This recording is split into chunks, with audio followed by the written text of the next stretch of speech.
Hey everybody, Owen here from Game with the Cooler, and I'm here with Ash, and this is a Codex review of basically 8th edition. Now, we're going to look at Demons a lot, because Demons is the one this is mostly tied into, because it's going to be coming out along with the Demons battle reports, both for Age of Sigmar, with the... Battle Tome, Maggotkin. Yeah, and along with the 40k, just Demons of Chaos book that has come out. But we wanted to just talk about codexes that have been coming out recently, namely like the Dark Angels, the new Chaos one. It is here. See, that's it. Chaos Demons. Yep. Chaos Demons, and then the Blood Angels book that came out. So like you guys who watch my channel know that I don't really play Age of Sigmar. I played it when it first came out. Yep. And first night. That was the one and only time. Yep. And then I immediately lost interest because I'm like, this doesn't have enough framework to be a game. Yeah. Like, it wasn't for you. There's not enough things that are controlling this. So anyway, there's no framework for you to game. That's been talked about. Since then, the new rules have made it much more appealing because there's rules. So we played again recently, and like the big thing that got me interested was the Maggotkin of Nurgle. The book. The book did, but also because I've just always liked Nurgle. Like way back when my the models are super cool. Yeah, the models are super cool, and the book is the book is just gorgeous. Like it's a really pretty book. The art is all brand new. This guy on the cover here is one of the new miniatures that is being released for it. He's there's 2 different lord types now. There's like a hammer and shield lord. He's called the I can't remember his name because it'll be after. It's after the big boys, isn't it? Yeah, Lord of Afflictions or something else. Yeah, there's Lord of Blights and Lord of Afflictions. Lord of Blights and Lord of Plagues. is the one with the bee-bombing hammer. He's the big hitty one. So that's the Lord of Blights. Even like the logo's new. Like they did a new Age of Sigmar logo that's all like beat up and kind of like grim and not as bright and colorful and stuff. Well, this is the reason though, because like I didn't play Age of Sigmar, but this got me to play Age of Sigmar because we got this right. This book is the same as every other 40k codex that's come out, which doesn't make it bad, but it makes it the same as every other book. That book right there, it divides. So it took the Nurgle forces and it divided them into 3 subsections. It took Nurgle demons. It took guys who are like hardcore immortal Nurgle and just normal people who want to worship Nurgle. The Slaves of Darkness guys, the Rotbringers, and each group of Daemons. those got their own shell, like own tablet, like what are they, tables for their own traits, own warlord traits, and then their own special gear. And then on top of that, as a whole faction, they have a unique mechanic that works just when you bring them out. It's this big dial that has unending like changes of seasons, and they have a few abilities that modify it. You can do it with spells and stuff. They get their own special summon based on like points you earn throughout the game, based on how you and your opponent are deploying against one another, and how you're corrupting the board. And then on top of that, they get a unique feature to add terrain features to poison your enemy. Feculent Gnarl Maws. It's the cycle of corruption is what it's called. And then what was the other one you're talking about was the just the summoning. The summoning demons. It's the corruption points. You get corruption points. And then corruption points based on where you are. So it really feels dedicated to Nurgle. You know, like it's a real like love letter. There's even a whole Path of Glory warband thing with like advancements and special rules. Yeah. There's no battle plan, a mission and stuff. And then the thing that popped off in my head was when I opened the Demon Codex, it had the same cover as the last one. Yeah. Like even the Blood Angel and the Dark Angel one had the same exact covers as the last book, so it didn't feel new. But then like we were talking about it, and that's kind of what popped off this video, was that there's nothing really new in the book either. It gave you some traits. There's new stuff. There's new stuff, like, I guess. Don't misunderstand. You're going to get all of the stratagems that the other books have gotten. Yeah. You've got 4. You actually have 5 psychic tables. Right. Because Be'lakor gets his own special one. Yeah, Be'lakor gets and then his you've got 4. You've got a bunch of artifacts. Most of them are. And this is the thing. They're all the same. These are the same abilities you have, called different names that the other factions have, and that's neat. And they have their own twist on it. Like the Everstaff gives you +1 to your psychic tests whenever you attempt to cast Smite. So your Smites are on 4s. That's pretty cool. So your Smiting faction is going to Smite. But somebody else gets that too. Like some people get it just for being in groups. Like that's right. Near each other. Yeah. Like Skull Reaver, it's a high damage, high strength attack. Just like all the other high, like Guard has and there's 5 of them just at this page. Does one of your models get the recycle command points thing too? Yes. The Piper? No, that's in the Death Guard book. Oh, it's the Death Guard book. That's right. I'm just trying to think of because there's all these generic traits you kind of see in every army. Bubbles of reroll 1s. Okay, Demon Princes get that. Bubbles of reroll wounds. Bubbles of add 1 strength for everyone within 6. Reroll charges for everyone within 6. And it seems like that's like the go-to, I guess, for everything. Yeah, and then what does Sloppity Biopiper get? You get something. Sloppity Biopiper, he gives. He's my new favorite thing to say in 40k.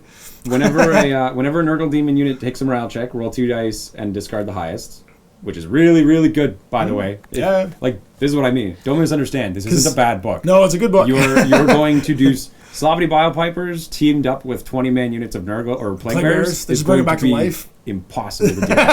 Like, they all have the 5+ shrug. They all have toughness good. They're going to be -2 to hit, or -1 to hit. Sorry, -1 to hit in 40k. Yeah. But they're -1 forever. And then... you roll 2 dice. They're 5 up, 5+, and then whenever they get losses, you're rolling 2 dice, pick the lowest, and every one adds d6 back. They're going to be 3 up behind the feculent Narwhals. And the Narwhals give them +2 cover. Cover save. Yeah. Actually, sorry, they're 4 up, 5 up, because they're 6 up. That's right, yeah. Because you don't get both. That's right. But you do get both, but... Yeah, and then he adds 1 to the attack characteristics of Nurgles and Great Unclean Ones within 6. And it's funny, though, did any of the other factions, did any of the other gods get anything new, or it's just Nurgle? I think it's just Nurgle. Yeah. Nurgle basically got all of those... Because they all got the new kits for this launch. And then Khorne's on the cover. It's kind of weird. They got Rodigus, who's the new Great Unclean One champ. And, like, the new Great Unclean Ones are awesome. They're, like, their mechanics are great, and their models are great. They're almost on par with the Demon Princes. Like, they've got 18 wounds, but because they have... the shrug, they get into that, like, I almost have 24 wounds, so they're shrugging a third of their damage. They're much better than the Demon Princes. No, I mean the Demon Primarchs. I see what you're saying, yeah. They're into that level, but they're not quite as expensive. They're not quite as, like, points intensive as they are. They're much cheaper. Slow, for sure. Movement 7. They're not running across the board like the big guys and warp timing, because you don't get warp time in this book, too. But they're playing a different game, right? Yeah. Like, the one thing, the Doomsday Bell combined with units of Plague, or the new...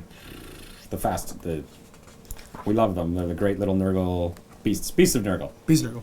Yeah. Your Doom Bell on a 4-up is going to bring back a 4-wound, disgustingly resilient toughness 5 monster every turn. Just for being within 7 of them. Nearby. Roll dice, 4-up, you get 1. Just being nearby. Yeah. It's funny, though, there's not much... Getting into the mechanics. But for the other factions, it's all the things that you've seen before. Yeah. There's no new... Dudes for Tzeentch, for Khorne, for Slaanesh. Yeah. It's Seekers, Hellflayers, Furies, like, all of the things that you've seen in the same old dudes. You do get it's neat. They did cross over the demon Skull guys Cannon, from Burning Chariot, Secret Chariot. They crossed over your demons from AOS. So what's his name from the Blight War box is in Horticus Slimix. Yeah. Horticus Slimix. You should be playing with them in your upcoming games too. Yep. And then you've also got like the Spoilpox Scrivener. This is the big trunk. He has like a. He's the Plague Bearer guy. So you add 2 movement if you're going to play Plague Bearers. You take him. So you take him and the Sloppity Biopiper. You bring both of them. And this is what I mean. This is the bubble that you're going to build. You're going to have your Demon Prince in there to reroll the ones to hit. Yep. You're going to have the Biopiper to get +1 attacks for your Nurglings, but you also want it to get the 2 dice pick the lowest. Is the Demon Prince small enough that you can't shoot him? I don't remember. I think he's 9 wounds? I think he's 9 wounds because of that. Oh, no. He is 8 wounds. Oh, really? Yeah, so... And he's a character. Oh, yeah, you bet. Oh, my gosh. So you pick a Nurgle one. He sits in there. All Nurgle get reroll ones to hit. Yep. Then you've got your Biopiper for pick 2. Bubbles. Roll 2 dice, pick the lowest to get guys back.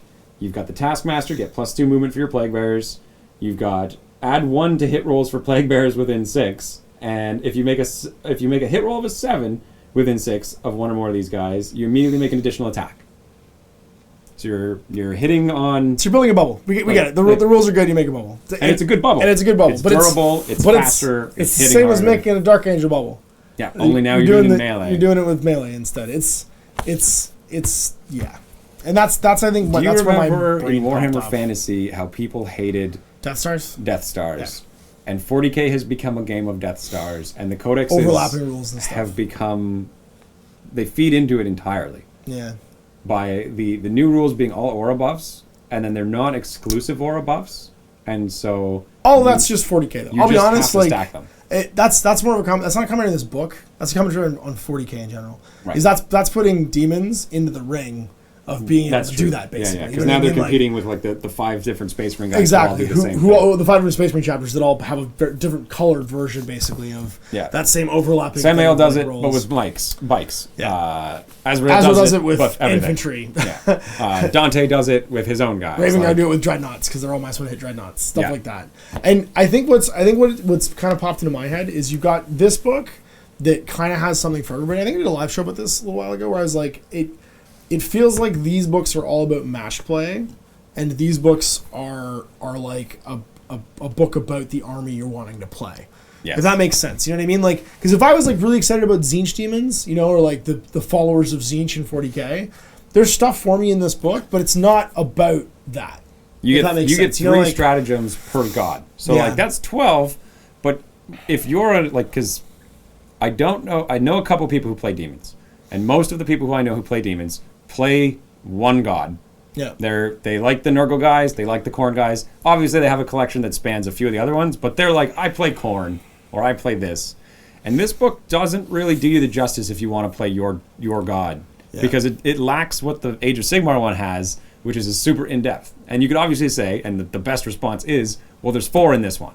And there's only 1 in that one. It's true. Well, there's 3 kind of in this one, because you get the Rock Raiders. They're all one god, though. Yeah, they're all one army. They're different flavors of the same thing. Yeah. And it adds depth to the Nurgle guys by just having that option within it, right? Right. Whereas, like, we were looking at building an army in the Demons army. And we'd just played the Age of Sigmar game, which you've seen gone out. Right. Or we'll be going out today. We'll go out next week. Monday. You're putting this on Saturday. I'm putting that on Monday. That makes sense. We played that game, and we built an army, played it, Nurgle Legions, brought a couple things. You'll see how that game goes.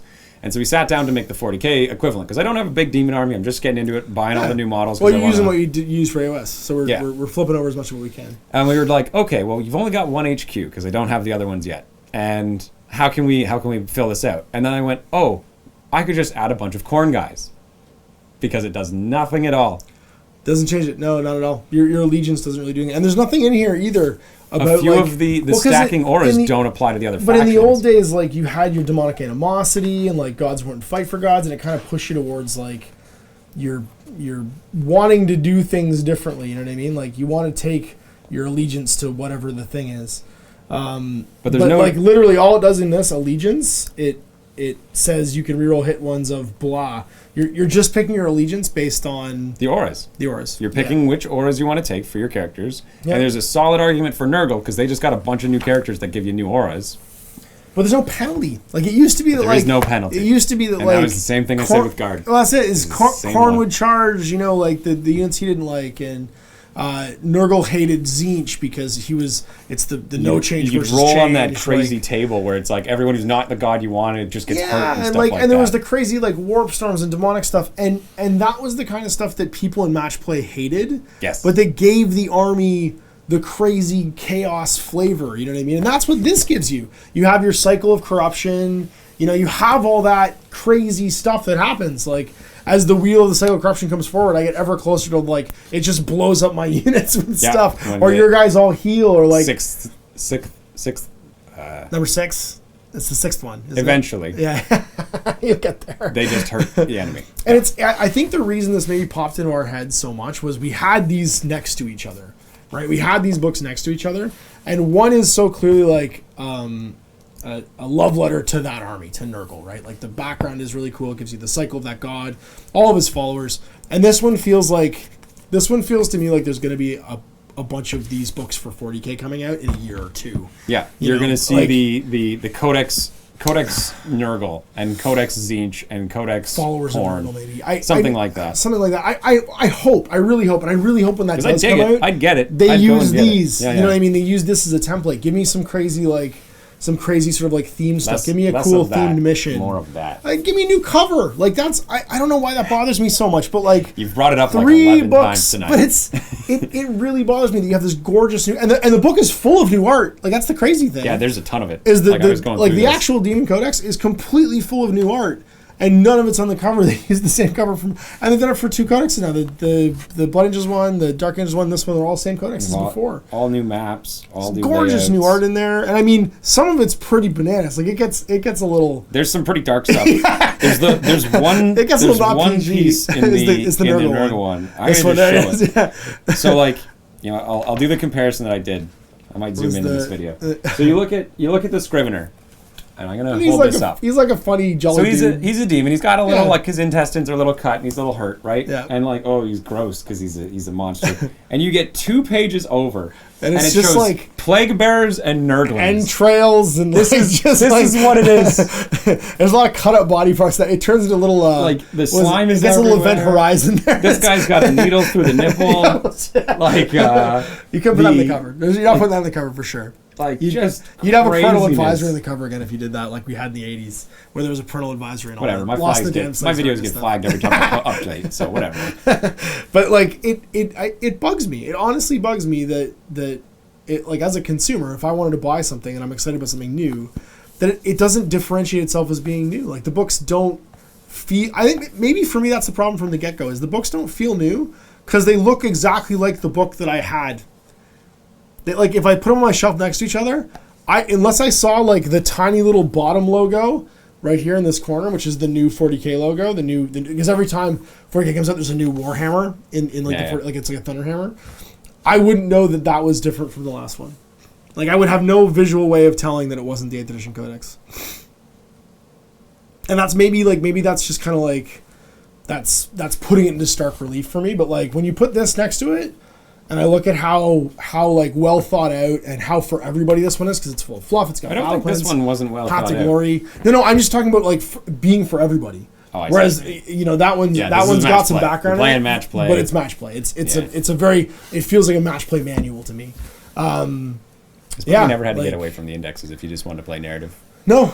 Not at all. Match play just takes things away from, or the Codex is just restrict you. Yeah. Really, like as opposed to if you're going to play narrative, play an open play. There's no need to have match play, or there's no need to have anything else because you have power right there. Yep. Right, power's on every. And the power hasn't changed in any of them. Nope. Like if you look at all of the updates that have come out, the power has never changed. Only the points have changed. Yeah. That's pretty sure. Maybe the Lehman Russ went down by 1, but I don't remember. I'm sure something's been tweaked somewhere, but not like the not like to the point where have. like when power gets tweaked, it's really not the biggest shift because you still get all your options, you get whatever you want. A point of power is a point of power, but like. The massive seesawing of points in some things, or not seesawing, and then just like you're leaving us to get to shoot twice, but the gun costs the same. Yeah, right? Like or the Bane Blades all get an extra shot for no reason. It's effectively 2 guns now, but it costs the same points, like stuff like that. So I gotta say, like the books are obviously all of the physical stuff is top notch. They've got like a semi-gloss plus matte cover. The interior art is gorgeous. There's tons of new art. They're fantastic. But just from like a composition point of view, I feel like this right here is something that's going to stand the test of time and be around for a long time. I feel like this right here is a match play document, and I hope more stuff comes out for Demons than this, basically. Like I want to see new stuff for other gods. I want to see a new because do we have Plastic Keeper Secrets at this point? No. So what happens when a Plastic Keeper Secrets comes out? I don't think so. No, I'm pretty sure there is. There's a big critter. There's a big Plastic Keeper Secrets. Wait, no, I'm thinking. No, of you're thinking of the Tzeentch one. There's a big plastic chicken and there's a big plastic like. There will be, and there's going to be Radagast and his big friends. So like, what happens when that comes out? There's a new demon book. Do you do a Slaanesh book? Like. I don't know. But that's my feeling right now is I am totally in love with the AOS books. The battle tomes have just like a great production value, and they feel like they've been made thinking about all the people that might buy this book. Whereas this one I feel has been made, or they feel like they've been made for match play, like with match play in mind and stuff. That's my I guess review. my thing is basically this is a solid book in the mechanics. Like you've got a lot of really good tools here. To go and win, I don't think it should have been all 4. It should have just been Nurgle. Could have left room for more stuff. You should have, like, if it was just the Nurgle God, because they're the only guys who got new stuff in here, outside of psychic powers and command traits. Yeah. And your artifacts. And your artifacts, sure. Yeah. But you could have made one book that had all of the new characters, plus fluff, plus scenarios, plus command traits and artifacts and psychic powers. Just within the Nurgle, and you could have added Death Guard or Plague Marines to that as like a subsection. Yeah. Like you could have done this Age of Sigmar book again in 40k in the exact same layout, and you could have done it the entire way down. Like you could have gone with, you could have made the 40k equivalent of the Blight Lord Terminator, or they already exist. They're called Death Guard. The flying bug guys. You could have gone the 3 instead of having the Magotkin the demons and the mortals. You go Death Guard, Chaos Demons, CSM that are just Nurgle tags. Because they've all got the Nurgle keyword. Right? And so you could easily do that, and you could just be like, this is Grandfather Nurgle's book. Yeah. You get all the demon stuff, and then do it again for the other guys. And maybe they will. Like, I mean, and that's the thing. That's what I'm hoping for. I honestly think that's what's going to happen. Like, I feel like that's... This feels like a stopgap book. Yeah, there's going to be like 6 or 8 This is the index months. plus a bunch of stratagems. It's an index plus now everyone's got their command. Yeah, you get your CPs and your you get your artifacts. Artifacts are... It's the Nurgle book with everything else thrown on top. Yeah. But because it was... and no mixing, because you can already mix in. This is all just chaos anyway, because 40k doesn't care. Which you could have just brought anyway. Yeah. The only thing this is giving you is artifacts. Yeah. And your... And stuff. Yeah. So, the biggest thing is, while it's solid, it's more of the same, other than artwork and like the CP, and that was we were saying about the psychic powers. So like, you know what? I'll bring it up. Tell me if these sound familiar. What these psychic powers do? Is it what they do that really is the thing? Like because it does sound like they do. I wonder, how do you break that cycle though? How do you make psychic powers that sound? Because you know what I'm gonna do? I'm gonna open this one. Yeah, we'll go. I'm gonna open the Dark Angel one. All right, so because I'm looking at Nurgle psychic powers. Yeah. All of these are great psychic powers, by the way. Yeah, they're great in the game. Stream of Corruption. You target the closest enemy within 7. They take D3 mortal wounds. If it has less than 10 models, D6 if it has 10 or more. So it's an alternate smite. Slightly better smite. They usually are. It's cast on a 7. Do you have a new smite? Yes. Mindworm. Warp Charger 6, manifested, select the enemy unit within 12 is visible. They suffer a mortal wound and may only be chosen to fight last in the fight phase. There you go. So it's a wound and a debuff. And then my next one, I do a heal. So I have a self buff on my guys. Nope. No? All right. And then Nurgle's Rot is Warp Charger 7. It's another alt smite. This one's a 4-up for suffering D3 mortal wounds. Yep. Trephination. Close visible enemy with an 18 of the Psyker suffers a mortal wound for each point that it's higher than leadership. Yeah. This one's actually a burst. Everyone near me takes it, but it's only range 7. Sniveling. I have that. Yeah. Shriveling Pox is a debuff on my enemy. They lose a toughness. You have one that loses a BS, right? No. Righteous Repugnance? There's something that gives me minus to hit you, if I recall. Oh, there's a version. Yeah. Yeah. Hit a unit, and your opponent must strike -1 to all hit rolls made for that unit. So he reduces my to hit. This guy reduces your toughness. Yeah. And then the next one is I get a bonus to hit, +1 to wound rolls. Righteous Repugnance, I reroll all failed rolls to hit and wound for that unit's melee weapons until the next psych phase. And then my last one is another enemy debuff where my opponent subtracts... Oh, sorry, no, this is a buff on myself where you get -1 to hit me. So it's a version again, but on me instead of you. Yeah. So it's slightly better in some situations, but not all. It does kind of feel like psych powers are mixing and matching abilities that exist across a lot of different armies. And like they're slightly different. Like Nurgle's Rot is a really good psychic power. Every unit within 7 on a 4-up stake and D3 mortal wounds. So you get in that middle of the army and just explode. Oh, I also have a Mind Wipe. Reduce people's ballistic skill and weapon skill by 1 for the rest of the battle. There you go. Another debuff like yours. And so, those of you who watched the mini wargaming review that I did with Steve on the Imperial Guard Codex, my problem with that book was that there was no limitations. That all you got was a bunch of buffs, and you could... You didn't have to take X or Y to get them. Like, you didn't have to work for them, really. Well, you didn't sacrifice anything for them. Right. You took whatever buffs you wanted, and then just took whatever else you wanted, which is neat in the idea that you get to use everything in your collection. Yeah. And like I'm okay with that idea. Yeah, me too. But by doing that, you've sacrificed that customization that your army can get. So like the Forge World armies actually don't do this. Like if you look at the Talarn and the Death Guard, they have a whole list of requirements, or Death Krieg rather. Yeah, they have a whole list of do's and don'ts.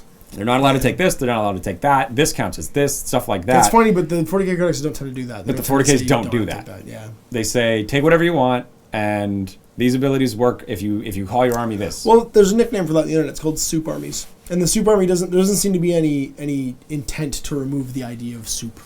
Soup just seems to be the new thing, right? Be able to take what you want and put it together, and I think that's great. Like that's cool. That's awesome, but.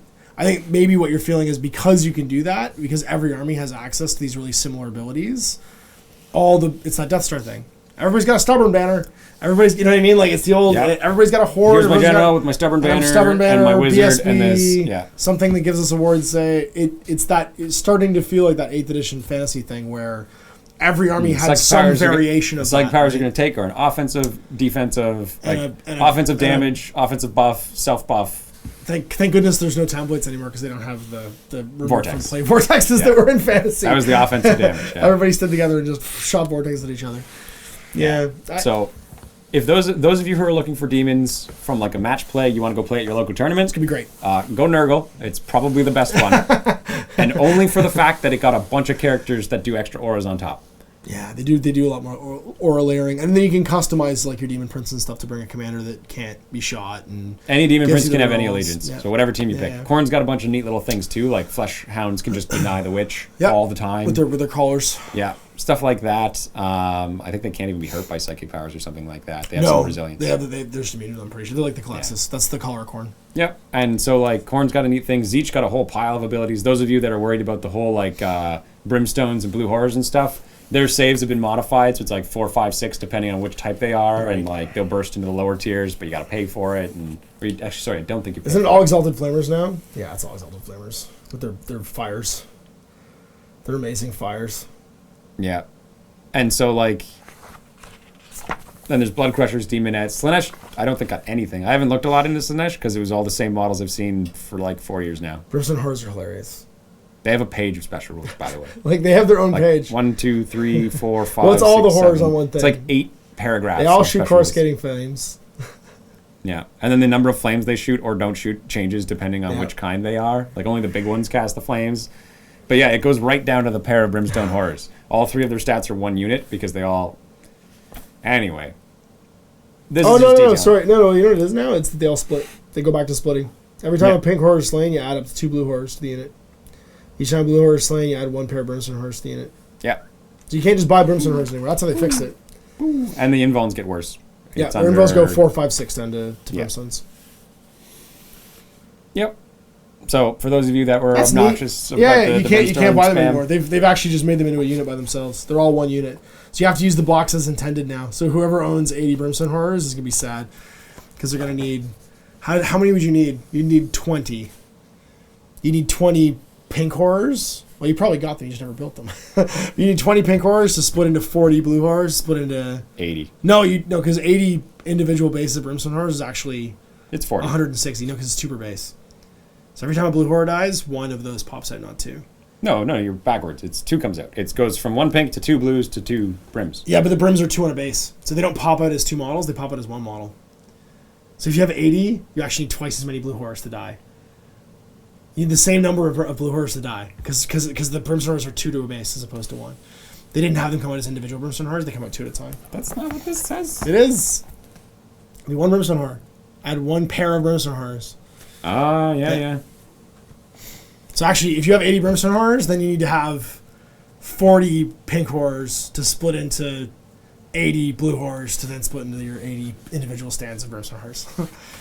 Yeah, only the pink horrors have the gun. Yep. Blues and brims only simply scrabble at anyone who comes too close. I don't think they actually shoot anything anymore either. No, they don't. They do. They have Magic made Manifest. But the little smites are not as good, the brimstones as well. So they got nerfed there. And with the looming smite debuff, like nerf. You think that's going to happen? Oh, that was right. The progressive smites. That's right. It gets 1 worse every time you cast now, doesn't it? So it's like a 5+. That's I think that's still the beta rules. It's they put it on the community forum. That's right. Yeah. That'll be hard for them. So, yeah, those are. If you were interested in paying those miniatures, you're going to find a lot of them probably on the local Craigslist in the next 6 or 8 months. Well, I mean, that already started happening once people because they got a hard nerf earlier anyway. They did. Errata came out and just was but they were tripled the points. They were still quite good. They still got used. No. They weren't as good. No. All right, we're off topic now. Yeah, we're not though, because we are. We're talking about the Codex itself. Like, if you're watching this, because it's probably going to title Chaos Demons Codex review. Yeah. The point is that it is a good book and has a lot of really good mechanics in it, mostly focused on Nurgle because it was adding all the new Nurgle stuff. Right. And so, like I said, in my opinion, I wish it was just another Maggotkin of Nurgle 40k edition. Yeah, I would like that too, just because it would have given me a book that I was interested in reading more for the background and all the crazy cool stuff, as opposed to just, hey, what'd they change? Because we just we flipped through this a bunch, but because we were focused on the Nurgle stuff, we didn't even notice the Brimstone Horrors until just now. I had taken a look because I'd played a lot of tournaments against them. Yeah. But for me, it was one of those like, oh, they're not as good, and I just flipped the page. I don't care what they do now because they don't do the thing they used to do. Yeah, I'm not gonna have to play against that spam 2 or 3 more 4 or 5 times. Yeah. Yeah. Oh, bloodthirsters. But I mean, I don't know. I mean, we'll see. We'll see what happens. Yeah, like I said, the number one thing I'd like to see is just the individual codexes. I know people are going to be mad because they're going to be like, I have to buy 5 different codexes, blah, blah, blah. Yeah, but not everyone plays every army. You don't have to buy them. You don't have to buy them all. Like, you just buy the ones you want. I think the difference is I'd rather have books in my collection I'm really excited to own than like, this feels like a manual. Does that make sense? Rather than a book. Like, when I read through this, I feel like I bought a book. It's got a whole bunch of stuff all dedicated to one thing, and it tells kind of a story. With this one, it's a bunch of tables. You know what I mean? Like, it's a bunch of, like... There's fluff. I don't want to sell it short, actually. There's a bunch of stuff at the beginning. There's actually quite a lot of breakdown in this. 71 pages. And the reason you why... get a background for everything? Is because the rules didn't change for anyone else. Yeah. Like, they added 4 new... Yeah, you get 71 pages. You get an entry for every unit entry. Yep. So, like, you do get some stories about everybody. But it tends to be just unit entries. Actually, it is all just unit entries. There's a little bit at the beginning where it talks about the main invasion and like what demons are. Yeah, and like what demons are and the current state of the galaxy. This one does go into like why is the galaxy all torn up and the Cicatrix Maledictum that basically ended 7th edition 40k. But the art is so good. I wish some of this art was on the cover so much. And they give you each of the gods. But like, yeah, it just feels like a manual. It feels dry. Comparatively. Yeah, well, it's the comparative thing. It's the fact that the other ones got, and it's like I said, it's just focus. There's no reason. And if you're a match play player, you're gonna love it. Like if that's your main jam in the game, I think you're gonna think it's fine. It's an upgrade to your army, right? Yep. Like It's absolutely a buff. Demons, you're getting all actually, that you just stuff. play Chaos Space Marines, and you're gonna put a demonic detachment there. And with the Chaos keyword as their Army Legion thing. That's great. You get to use all that stuff because every detachment unlocks all those abilities anyway. So you can take your detachment lets you take a thing like you can take use their CPs or whatever on that detachment because you have that allegiance. Yeah, because there's really no downside at all. Nothing restricts you. So like if you just take the allegiance, if you just want to have a detachment of like Nurgle guys or Chaos guys or whatever, it perfectly adds all the demons to all their respective armies basically. It doesn't change anything. Because keywords is just thread the book, you'll find specifically aligned. Turn to straight below. Is it your army or is it your detachments? With the exception of Be'lakor, all Chaos Demons have an allegiance. I like that Be'lakor just doesn't have one. He's not got an allegiance. Nothing works on Be'lakor, and he doesn't work for anybody. He's the lone gun. And I'm pretty sure it's. Let me just look at that. I just want to see the. Just allegiance. For a second, I was thinking maybe it's like the Guard book or the other books where they've come out with like a regiment variant. But it's not. There's just the universal special rules. You've got your Quicksilver, your Disgusting, Resilient, and what did Khorne get? Unstoppable Ferocity, and from Eero form. Yeah. So all 4 of them get like basically a jam that all the guys with that allegiance have. But they get it regardless. So you don't have to be that allegiance. You could just be Chaos, bring all 4 different gods in one detachment, and get whatever abilities they come with. Oh, and you know why horrors don't have demonic? Because they have that scaling and vulnerable save. There you go. That's why they don't have the demonic keyword. Yes. Demonic special ability. They're still demons. Special ability, sorry. They have the key. Yeah. They got a trolley CP, by the way. Yeah. If you lose a demon unit to Grey Knights, you can bring it back. And it states specifically that you don't pay the points in match play. In match play, yeah. You let use it anytime you want. Yeah. If your unit's entirely wiped out, spend 2 CPs, bring it back. And I think that's the funniest one. So eat that, Grey Knight players, all 8 of you. Congratulations. Welcome to tournaments. It's worse now. It just got worse. Oh, that was a shot, man, right to the heart. It's cold. I know a Grey Knight player. He's not very good, though. I know a bunch of Grey Knight players, actually. And you know what? Here's the thing. Grey Knight players, they're like Orc players. They will be Grey Knight players forever, and they will enjoy playing their army because they painted it really nicely, and they don't care if they win games because they're playing Grey Knights. That's typically, it's like System Battle players or Orc players. They play the army because they love it, and that's the important thing. But yeah, that was kind of a big fuck you to them. Well, they were doing so well this edition, so we better bring a hard counter to their only thing they're really good at. It's only 2 CPs. Yeah, That's silly. Yeah, they have the summoning abilities, by the way. Like anyone who was wondering, the demon summoning's still there. Yeah, There's a couple items in there that mod your summons, either giving you additional die or rerolls, which are pretty cool. I think there's one of the CPs lets you deep strike anything. For 1 CP, it's power level like 8 or less, and 2 CPs for 9 or more. So you can just put anything anywhere when you want it in deployment. I don't know if you could use that multiple times at the beginning. I didn't really. You can only use each one once. All the pregame stuff you can only use once as well. All right, well there you go. It'd be nice if you could, but even the other game stuff you only get to do once. Yeah. So all in all, like the summary basically is great book if you love match play. Well, even then, I would say it's a great book in that it's got all of the kind of buffs that you would want from your codex. Like, based on what the other codexes have got, it's in line with everything. You got everything the other codex has got. You got your own psychic charts with all of the extra buffs that you didn't have in your index. You got your stratagems that are all unique and have their own. Like, there's a lot of good ones in there. Like I said, there's only 3 for each god, but they're relevant and good for those particular gods. The issue is that, like, as someone who's really only interested in one, there's not a lot for me in this book. I want to play Nurgle, so I get my 7 unit entries. And then you get your Death Guard Codex. And then I go to my other Codex. Yeah. And, like, why couldn't this have all been the Maggotkin, Deathkin? I don't know. Because you could add more psychic powers, you could add more artifacts then, you could add more well, you do traits and stuff. What they did in their other book. You'd have this. Yeah, you go, we're gonna give 3 charts of traits if you're a Death Guard, a Nurgle demon, or a Chaos Space Marine Nurgle. And then you could say the universal special rule is like the wheel there or something like that. I don't know if I'd give that wheel to 40k. That would blow up the match play.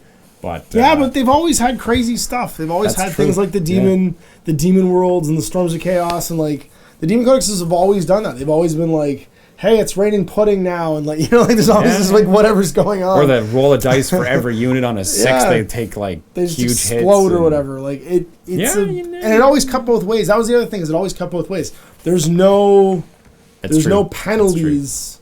You've only got you're just another aura stack. So it's a good aura stack. You're going to do good at it. But if you want to play just the one demon faction, you could just play your index. You're probably playing as allies too. Like if you want to go mono god, you're probably taking them as allies for something else. Yeah. Or you're getting you're spamming. Or you're taking crazy amounts of stuff because the demons are so cheap. Yeah. Points. Can you imagine how many play bearers you'd have? Like they're 7 points each. So lots. And what's the max unit size? Like I want to say it's 30. It's 30. So you could, for 210 points. It might be 20, but I think it's 30. I think it's 32 because I think they give you some, because your abilities come up at 20. So I think they give you some stuff to pad it. Yeah, 30. Oh god, 30. So 210 it's points. 1 plague ridden 9, add 10 or 20. So you have 30 guys. So 30 of them for 210 points. So just spend 1,200 points. Wow, 1,260 points, and have 180 unkillable tar pits. Then you have your scribblers and your poxbringers. I think like 60 or 70 points each. So like you can fit them between units, like in the middle between 2 units. So like you don't need. Well, you 6. play the take 3. You play the wagon wheel. Yeah. And so you just have your lines coming out of it. Yep. Then they're all plus to movement, plus to strength. Reroll the charge, reroll the hit, reroll the bravery check, and minus to hit. And reroll ones because you put demon prince in there too. And you bring the demon prince sitting in the middle of it with the wheel as well. And you still have like 500 points to go and spend on whatever you want. Yep. And then you bring in nothing but Zeus. Are Soul Grinders still in there? I think Soul Grinders are still in there too. So you still got Soul Grinders. You still have like a tank equivalent. You can start putting then you bring a whole bunch of Khorne flesh hounds. That's right. And you just have them run around. We're talking Mono God. We're talking about what you need to play Mono God, right? You want to play Mono God, you start taking the feculent Gnarl Moss, as many Gnarl Moss as you can. And you bring them all as reserves because your characters can summon. And so you wait until you get close, and then you just Gnarl Maw on all of the objectives. And you're like, okay, if you get near the objective on a 4-up, you're taking D3 mortal wounds every turn. Remember the Shroud of Flies to give them all 4+ saves. Because you take your 50-point plus 2 to cover saves for everything. And it's just units within 7. So it's not, that's the cover. Like, it's not like you have to be touching this thing. He's also power 3, so when you summon on 3d6, you need to roll a 3 on your 3d6. Just saying. If you want to summon them, yeah. And you just put them in reserve. Actually, yeah, that's what you do. Though. You put them in reserve as summons. You leapfrog into them. And then you walk up, you wait 1 turn, and then you summon them on top of the objectives. Who is armed with disgusting sneezes? I just saw a weapon entry. Oh, it's going to be the Screamer guy. Disgusting sneezes. You think so? It's going to be Sloppity Bob Piper? No, the Scrivener. Oh, the Scrivener? Let me see. Other way. Other way? Yeah. the Flux Master, the Grand Clean one, the Slotty Wildpiper, the Poxbringer. There it is. Called it. Scrivener. The guy who's got his mouth that goes down like a bagpipe and then comes over to the shoulder and shouts at you. He's amazing. But yeah, you go Poxbringer. Nurgle demons within 6 get +1 strength. So all your guys are strength 5, re-rolling to wound. And then... Strength 5 re-rolling, that means they're hurting everything in the game on 5. Also, your Demon Prince, who's a Nurgle guy, is a caster. So he gives them the ability to get +1 to wound again. And then every 6 to wound is another attack. You could do quite the spam list if you wanted to, for sure. Yeah. And then just Nurglings, because Nurglings all infiltrate, so Nurglings just hold objectives. And they heal all their wounds if they don't die, I'm pretty sure still. You Nurgling, they don't heal their wounds. Because they got disgustingly resilient. Oh, that's right, because they get that instead. Because in AOS, any wounds that are on a stand just get healed.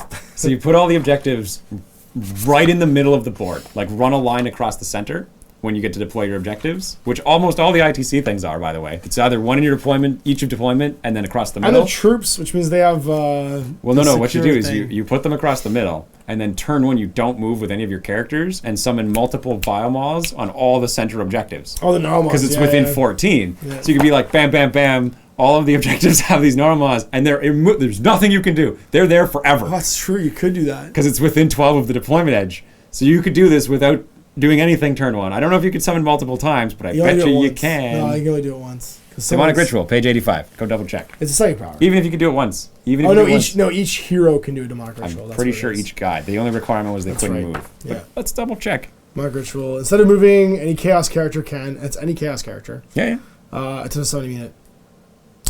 If they do so, first choose the lore, 3 dice. Choose a god. Ability to battlefield as previous reinforcements. Wholly within 12 of your character. So you can still do exactly what I just said. You have to run first. No, you don't, because if you stand on the table, if you stand on the deployment edge, 12 inches to the center of the board. Okay, but it's not all the objectives then, like whatever the objectives are. Well, no, but you place the objectives in the middle. Oh, so you make sure you right? You set it up so that you could do it, and then if you're playing ITC, they're already set. Yeah, that's true. And so you know what the deployments are going to be. Yeah, that's true. So you just play for that. Is it scenery that you can't attack? So does it count as an enemy model? Can that come with an instrument? It's neither friendly nor enemy. It's just terrain, and it's immune to everything else. So you could walk within an inch of it, but every turn on a 4-up, you're taking D3 mortal wounds. Right. So you're just garrisoning everything with Feculent Normals. And then they're buffing any of your guys who walk up to it. So like, yeah, it's obnoxious for sure. Here's 150 points. You keep those in reserve. Out of your 500 points you had after your 200 some odd plague bearers. And then you just drop them on all the things. Turn 1, you go blop blop blop. You wait. Normals you can never move. Yeah. They'll let all your guys run in charge, and then get +2 their saves, and are hurting you if you try and push them off the objective. Well, there you go. So Owens just said he's going to buy 170 more. What should we call it? Plague bears. Yeah. And sloppy Malfighters. Yeah. All the heralds, and then just a forest. And then we just run forward, hope everything works out. Yeah. Anyway, more of a story is funny stuff you can do. Like, look at that. Like, there's stuff you can do in this book. The other book just does that by default, and I didn't have to like cheese anything. You could just bring trees. Yeah, and make trees too. And make trees. Summon trees. And you collect contagion points, so you can summon trees. The summon trees is hilarious. Infinite trees. Potentially infinitely anything. The tree summoning in this is hilarious because trees are no points in Age of Sigmar. So the Feculent Narmoths are not going to cost you anything if you want to put an infinite number of them in reserve. Yes. For your whatchamacallit, your contagion points. Your match play. For match play, sorry. Assuming that you have to pay for those contagion point additions. Pretty confident they're still summons, so you'd have to pay for them in match play. It basically just doesn't allow you to deep strike stuff later on if you want to, if you build up to the certain amount. But you get infinite Narmoths, so you get to go buy like a bajillion Narmoths, and then just start leapfrogging them off each other, and they do mortal wounds, and they can be summoned within each other. Yeah. And they're immovable, indestructible scenery pieces. Just scenery pieces, just like in 40k. So it's super cool. Yeah. So that's it. Like I said, basically the disappointment is that it doesn't go into enough detail of each of the specific gods, and that it feels very much like the other codices. It's just going to be another stack. Give me a new cover. But the good thing is that it's a solid stack. Like, it's another good bubble that you can run that seems viable, at least at the glances that we've played and like looked at. You can make a crazy skew. Like you can in all the books. Yeah. Hopefully this skew's better. I don't think my guard would do well against it. No, because it's so much, and like the -1 to hit is what's going to kill me. -1 to hit means your big tanks go to 5s. Yeah, and it's all 1 wound guys, so all the value in your high damage stuff just goes away. And the snipers all field day. That's about it. Well, they still shrug the mortal wounds. Yeah. Like, that's true. Well, 5 up, resilient. 5 up, and you can hide behind your trees. And everyone you kill, he's rolling 2 dice, pick the lowest on bravery checks to get D6 back, and you don't pay for those coming back. Nope. No, they just return. Nurgle's great. It's best god. See you guys next time.